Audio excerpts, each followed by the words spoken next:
think he's having a heart attack.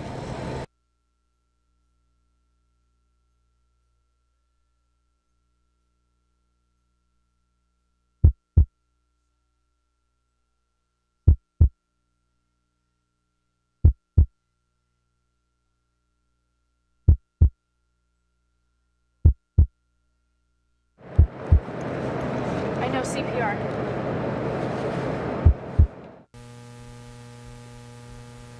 Sudden cardiac arrest kills nearly 1,000 people a day in the United States.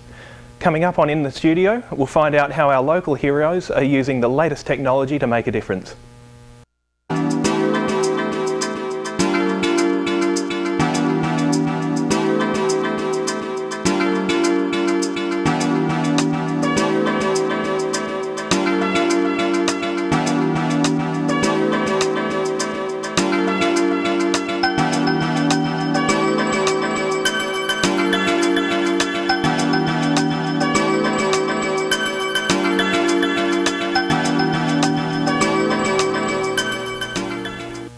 Hi and welcome to the show. You're watching In the Studio and I'm your host Patrick Shearer. The show's brought to you by Davis Media Access and goes out over Davis Community Television. That's Comcast Channel 15 and AT&T Uverse. And you can also find us online at davismedia.org. Joining me today is Nathan Trauernicht, the Fire Chief at UC Davis Fire Department, and Shawn Kinney, the Division Chief of City of Davis Fire Department. Guys, thanks very much for coming on the show. Thanks for having us. Thanks for the invitation. Yeah. So now it's an exciting bit of tech that we've got to talk about today. It's the Pulse Point app.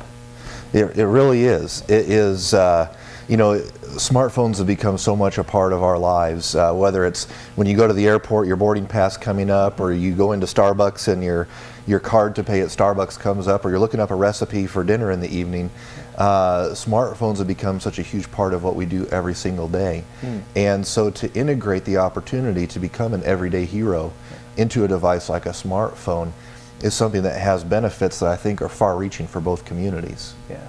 And it's such a simple idea, but it's really life-saving stuff.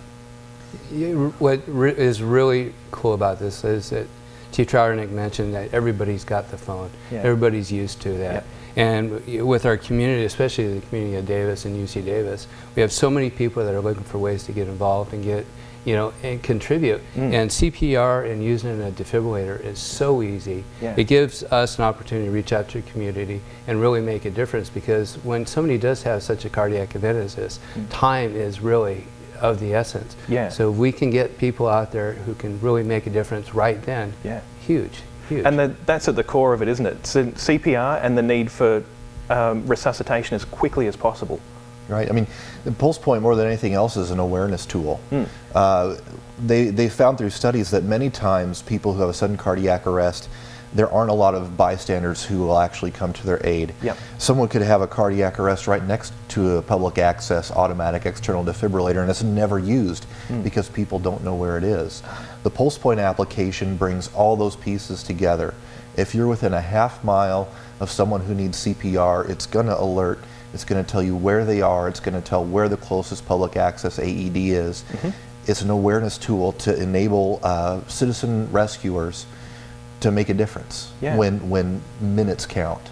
Yeah. So lay out some of the reason why we need an app like this. You know, heart disease is a major cause of death in the States. Yeah, do you have any data for that? Or? Well, I think I'll let you talk to the data, but really, it's what we've always had this need. There's always been that issue, and now we just have the technology to harness this ability to get out there and make a difference. Yeah. Yeah, and over 350,000 people a year in the United States die from sudden cardiac arrest. And for every minute that passes after someone has a cardiac arrest, their chances of survival decrease by 10%. So what we're doing with this application is we are trying to get citizens there in those critical minutes between when the person goes down and when the fire department and ambulance arrive to potentially increase that opportunity for survival, and also to increase the frequency of use of AEDs during sudden cardiac arrest, as well as one of the neatest things to me about Pulse Point. They have the at 1,000 lives a day that you can follow on Twitter. Okay. And every time the app is activated for a CPR needed, it tells you how many citizen responders have been notified. Yeah. And to see 15, 20 citizen responders notified for a CPR needed, yeah. I mean, think about how exponentially that changes a person's potential for a successful outcome. Yeah, absolutely. Like you say, if help takes time to arrive, then that the chances of survival drop dramatically. Right. Yeah. And it's fantastic that it's ordinary people that are that get to be involved with the emergency services and make a difference like this. As much as anything, it's like you said, it's an awareness. Yeah. And it involves the community so that they see what's going on. And so they all have a piece of that. They're vested. We get to reach out to our community. And I think it's going to spark a lot of interest within the community too, to get involved and learn CPR and learn how to do the defibrillators, be aware of their surroundings, what's there. Yep. So. One of the most interesting pieces to me as we've started to roll this program out through presentations and other activities is when people hear about the application, they get excited. Yeah. And when they get excited about it, they want to download it, but they also want to learn CPR. It's been amazing to me the number of people who've come up after presentations and said, how can we get into a CPR class? I want to download the app. I want to learn how to save a life. And to me, that is also part of the outreach component of it that is really phenomenal. Yeah. Because there's not like a qualifying process or anything like that. It's anyone, Right. If you can do CPR, you can help. That's right. Yeah, fantastic. So, the reasons why you chose to implement it, fairly self-explanatory, I suppose. Absolutely. Yeah. So what's involved in actually rolling out the app? So we were respectively the 8th and 9th fire departments in the United States to roll out the app. Wow. There is an interface with our computer-aided dispatch system at City of Davis 911 that basically for a certain call type where a victim is unconscious, not breathing, will initiate the app. Yeah. And that gives out the alert for CPR needed. And it partners with GPS locations on cell phones and also E911 addresses to help give responders a general location of where the incident's occurring. Yeah. It's a pretty simple process to get up and going. Yeah, and it's not designed to replace emergency services at all. It's working with the community. That you said it better than we could. It is working within the community. Yeah. It's not going to replace us because we're going to bring a higher level of care. But what it does is it buys time. Yeah. So when we get there and somebody's doing good CPR, then that gives them a better chance. And so every second really counts. And we get there and we're going to get going, and the odds of a better outcome just increase once again exponentially once we can get everybody involved and get on somebody right away. Excellent. And it goes back to that saying it takes a community. Yep. And our mission is to save lives. Not to save lives just us as firefighters. It's to create a community that is aware of hazard, that's aware of risk, that is health and wellness minded, and is actively engaged in helping each other. Yeah. Oh, great. Now, was it complicated? I suppose, is it a complicated process in terms of the technology? On your end, was there a lot that you had to do, with the fire department, systems to get it integrated, or is it fairly straightforward? It was pretty much plug and play. Fortunately, obviously, a handful of other departments had done it before us. Yeah. And City of Davis IT worked with their dispatch center and was really, you plug it in, you test it, and we were off and going. Yeah. The chief was talking about how the communities, we all have our iPhones, we all have our smart devices.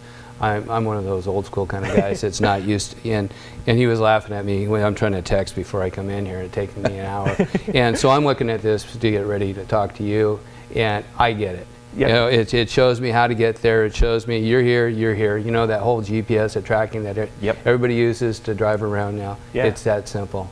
Yeah, because it's fully integrated. It's not just an address on a screen, right? But there's the map and the locations of the AEDs, and I think we've actually got some footage of an explanation of the app too. Okay. So let's show that.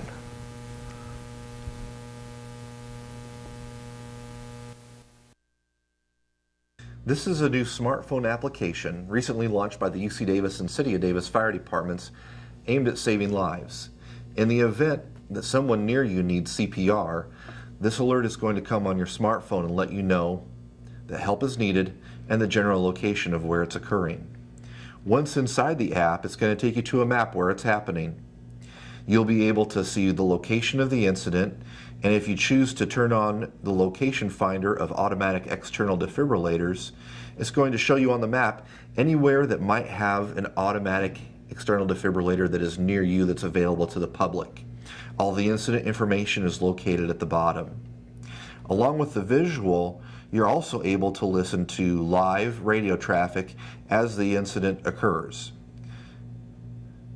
By clicking back here, you'll see that under Active tab, this is where the active incidents would be occurring. Down at the bottom, there's Live Dispatch Radio. If you turn this function on, you'll be able to listen to dispatch and responding emergency units as they're arriving on scene and handling the incident. Along with this, you're able to modify your settings. At the agency portion, you're able to listen to either UC Davis or City of Davis Fire or any other agency that currently uses the application. The CPR function is always best left on. That's the most important piece of this. This is how citizens can be everyday heroes by being alerted when someone near them is having an emergency. Along with that, you're also able as a community member to keep better informed of what your fire department is responding to, whether it be a structure fire, vegetation fire, vehicle accident, or hazardous materials release. You're able to get notifications when these incidents happen as well. The UC Davis Fire Department has turned on the photo share feature. Within this, you're able to submit your photos to Flickr of an incident, and we'll actually upload it, and it can be shared with other users who are curious about what is happening. Under the alerts function, it's going to keep a log of recent alerts. If you've been out of the area for a while or haven't had the app on, you'll be able to go in and see recent incidents that have occurred and keep up to date on what's happening. That's excellent. So we can see from that that there's a lot more to the app as well. It's about involvement with the fire department as well. The photo sharing and stuff like that. Yeah. It gives people a really unique and unusual view into the operations of their fire department. They're able to see real time what's happening in their community. They're able to listen to the live radio traffic of dispatchers talking to fire units responding. It's a great tool for us to help tell the story of the fire service, which is all of the different things that we do throughout the day to serve our communities. Because it's a wide range of activities. It's not just response to fire. There's the emergency medical services. Rescuing people from car accidents and so on. Yeah. One of the things that when people ask what we do and said, well, you do more than just fires, I would say, in the end, we provide service to the citizens. Yeah. If there's a problem, there's something they can't figure out. I mean, we're all one, community here, and we work with PD, police department, dispatchers, a wide variety of people, and we're out there to, solve problems. And work together and figure it out. And at the end of the day, the fire department is who you call when you run out of anybody else to call. The fire department is the people who come and seem to fix any problems that occur. Yeah. And what's been the community response so far to the app? On the UC Davis campus, it's been tremendously positive. Yeah. I had the opportunity just this week to do a presentation on Pulse Point to the Council of Deans and Vice Chancellors. Great. Within 24 hours, the Chancellor had sent an email asking for us to come and teach CPR to her entire staff. Oh, fantastic. And to talk to them about the app. I had the opportunity to share it with our department safety coordinators today. There's tremendous buzz around this, so it's been very positively received. We're a little slower than UC Davis. We're a bigger community, and so this is going to be huge, bringing this out. Yeah. One of the things that interests me a lot is working with our CERT team, Community Emergency Response Team. Oh, okay. PD, Police Department once again. Yeah. They have a wide variety of volunteers, and we're trying to get everybody under one umbrella. They're working on that right now as far as volunteers and stuff. So we have a huge untapped you know, potential out there that we're going to be working on. In fact, I was talking to one of our volunteers last night. Hi, Heather. And she was like, "Oh, can you come talk to our people?" So I think we're going to be doing that. And once again, this thing comes around full circle where this is, we're dying for CPR. You know, tell us how to do this. How can we get involved? Can you bring that to us? So it's going to take off. Yeah. And changes in how CPR is being taught now is bringing more people, I think, to the table, because now it's compression only CPR. Oh, okay. So even though the chance of disease transmission through what we would classify as traditional CPR is very, very low, this still adds another level of comfort, but they have found yet to be just as effective as the other, which is compression only CPR, and it can be taught in a very short period of time. And it's actually taught to the beat of the 70s classic Staying Alive, which is kind of appropriate. Yeah. Oh, great. And if you know that, you're dating yourself. I heard it from my parents. Yeah, they were very good. Now the AEDs or the AED program is something that's worth mentioning as well, because the app shows the location of the automatic external defibrillators. But I know that, you know, especially on the UC Davis campus, there's been a real effort to get them out there. Yeah, we have a significant AED program on campus, a public access program. And you'll see when you open up the app, if you're on the UCD side, it's going to plot, if you zoom out far enough, you can actually see all the locations that they're spread across campus. And we get requests almost on a monthly basis to come out and install new AEDs. Oh, great. And so, again, it's people who work in the same building all the time tend to know where theirs are. But there is such a transient population from building to building on campus that, I mean, this is really a great way where people don't even necessarily have to think about it.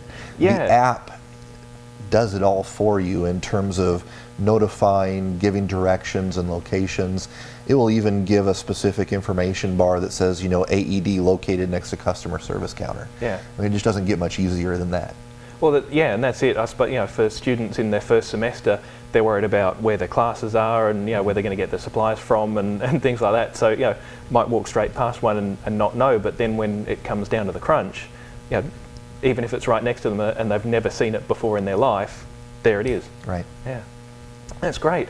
And now, these defibrillators aren't like the ones that we see on ER shows and stuff like that. They're all fully automated, aren't they? All you have to do is be able to look at a picture and say, okay, one pad here, and then read and push the button. And it'll do it all for you. Great. Yeah, because I know I've done a little bit of first aid training, and I know there's some situations where defibrillation isn't, you know, what you want to do, but the machine will take care of all of that. It completely handles all the analyzing, and it walks you through step by step. I have a 4.5-year-old daughter. Given that she could open the case, she could pull this off. And AEDs really are such an amazing piece of the overall linkage to creating a better chance for survival. And it's so simple. Now, the app is actually out there in the community at the moment, isn't it? Oh, absolutely. Absolutely. It's free for download. There's no cost to it. You can go to either the iTunes store or the Android Google Play store and download it as you watch. Excellent. So how does it fit in with the other community programs you got going on? I know there's Facebook pages and Twitter feeds and stuff like that. So yeah, how does it fit in with all of that?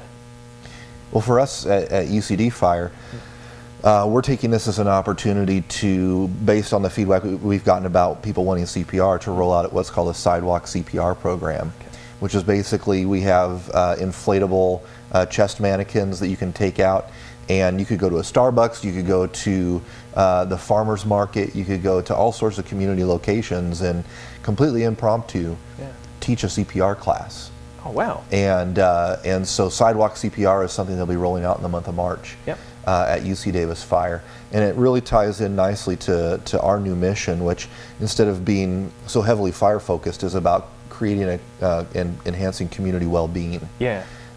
Preventing even medical emergencies, not just fire prevention, but medical emergencies before they happen. And so it ties in nicely with our blood pressure check program that we do during farmers market and all sorts of other outreach and interaction activities that we have going on. And how about for the city?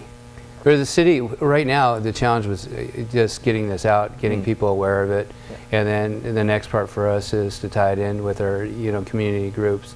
Like I mentioned, the CERT team. I know the police department has a number of volunteers, and just making that generally more available for everybody, and increasing the awareness, getting more training out there so people are CPR trained and aware of this. Great. And you're doing a great job doing it. Thank you.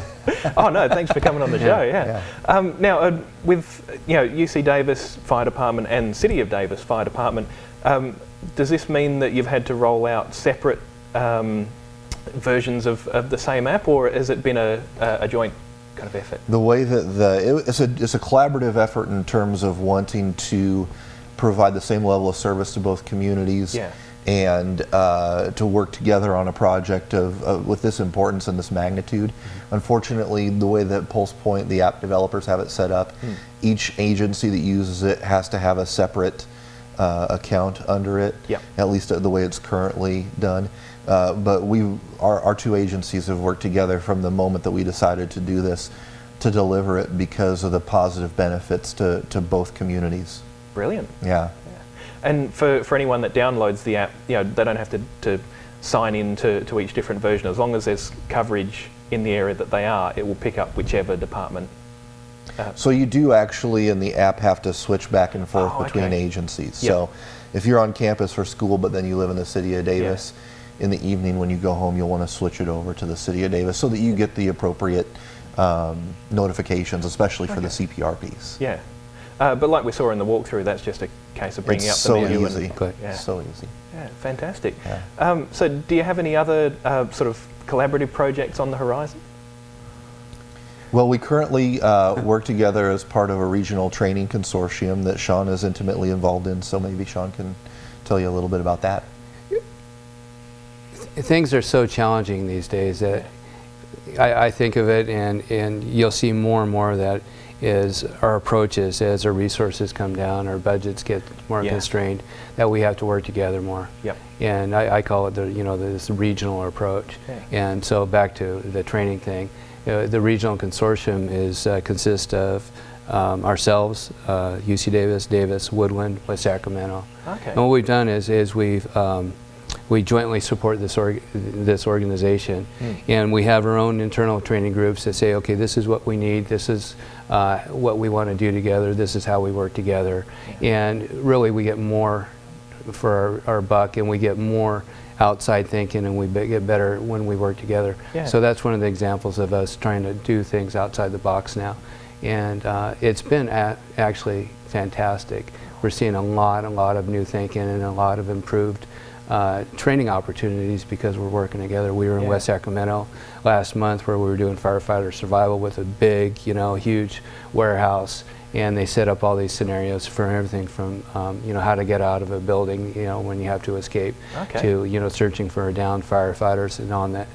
So what we do is we're working together, and the thing about this is we keep trying to work together. We share dispatch now. Is that we're removing the barriers that keep us from, because we need the university all the time. Right now I'm covering the duty for the university, so we're working more and more together. And so the more we do this, the better we get, and the more efficiencies we can find. And so really, back to PulsePoint again, this is just another way of reaching out and involving everybody. So that's what we're doing. Shared services is definitely the way of the future for the fire service. There's just no question that the scale of the services we provide and trying to be great at everything is challenging, and we're going to be doing more and more. This time goes on everything from entry-level hiring to fleet maintenance to who knows where all it might take us. But this training consortium has been a great pilot for us to show not only that we can do it, but be a model for other types of programs moving forward between all the agencies. Yeah, fantastic. And we're actually seeing a lot of excitement because change is difficult. It's you don't feel comfortable with that, but we're seeing, and I think our people are seeing a lot more opportunities to get involved and bring something. If you're passionate about something and you got the chance to bring it, and that's where we're going with things. I think we have a lot of great opportunities, and we're moving forward in the right direction. Well, then that's great to hear, because you hear so much about budget cuts and and all sorts of all sorts of difficulties like that. But yeah, it's great to hear that people are actually positive about the changes that necessitates. Well, budget cuts are no fun. No. we're not happy about that. No, but the working together part. But yeah, it has made us look for better ways and more efficient ways, and really shared efficiencies in this stuff. Shared services is really helping us out right now. Yeah. So. And especially when the technology is so ubiquitous. Then it's an ideal situation for something like the Pulse Point app. Because we hear so much about computer viruses and hackers and privacy invasions and all sorts of things, but this is just such a wonderful a wonderful implementation of the tech that people can opt in to doing something really positive for the community. Yeah. It's pretty outstanding. And that's one of the things that I've been really impressed with over the last few years. I used to be in charge of the public education program. We have people running that are doing fantastic. But my latest was the community emergency response team, and getting to work with the police department and working with their volunteers. And what you find out there is people want an opportunity to provide some value to their community. And giving them the opportunities, such as Pulse Point once again, where they can do this, is really great for both the community and for us. Yeah. So. Well, that's fantastic, and that's about all we've got time for today. But yeah, Shawn, Nate, thanks so much for coming on the show and sharing with us about the app and getting the message out there. Pleasure. Yeah, thanks for the invitation. Great. And of course, thanks to everyone out there for watching. Now, don't forget, you can go to davismedia.org and you can see this show again. You can also see previous episodes. And while you're there, you can check out some of the programs that we offer too. Now, I'd like to thank the crew as well. This has been In the Studio. I'm your host, Patrick Shearer. Thanks for watching.